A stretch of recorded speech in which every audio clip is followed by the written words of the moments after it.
கர்த்தருக்குள் பிரியமானவர்களே, மார்ச் 5 இன்றைய பனித்துளிகளின் தலைப்பானது தகப்பனின் ஆலோசனை.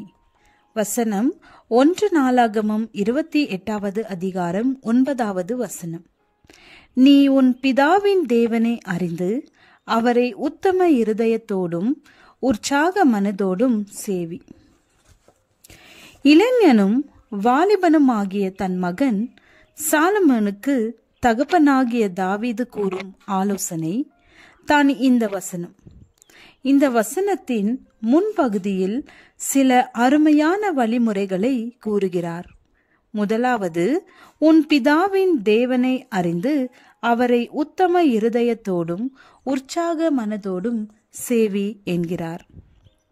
இரண்டாவதாக, கர்த்தர் எல்லா இருதயங்களையும் ஆராய்ந்து நினைவுகளின் தோற்றங்களை எல்லாம் அறிகிறார் என்கிறார்.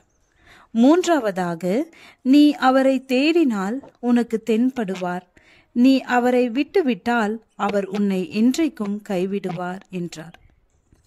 நான்காவதாக, தன் மகனை எச்சரிக்கிறார்.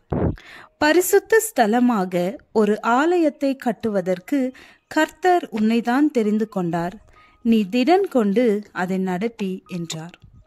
மீண்டும் 20வது வசனத்தை பார்க்கும்போது, நீ பலங்கொண்டு தைரியமா இருந்து இதை நடப்பி, நீ பயப்படாமலும் கலங்காமலும் இரு.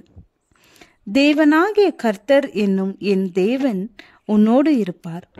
கர்த்தருடைய ஆலயத்தை கட்டுகிறதற்கடுத்த சகல கிரியைகளையும் நீ முடித்து தீரும் மட்டும் அவர் உன்னை விட்டு விலக மாட்டார், உன்னை கைவிடவும் மாட்டார். தேவனால் தெரிந்து கொள்ளப்பட்ட நீ செய்ய வேண்டிய வேலையோ பெரியது.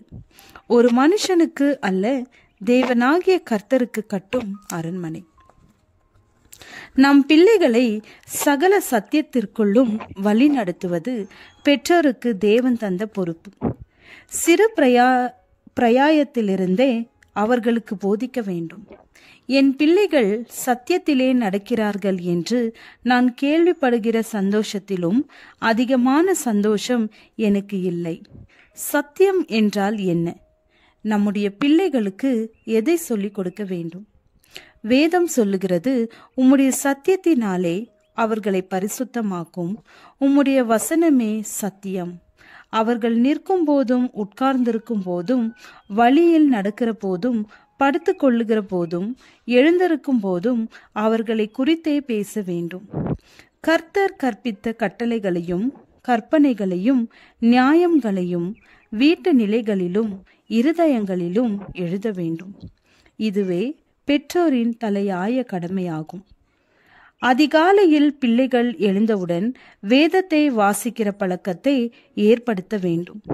நம்முடைய பிள்ளைகளை வேதத்தை வாசித்து தியானிக்க உதவி செய்வோம்.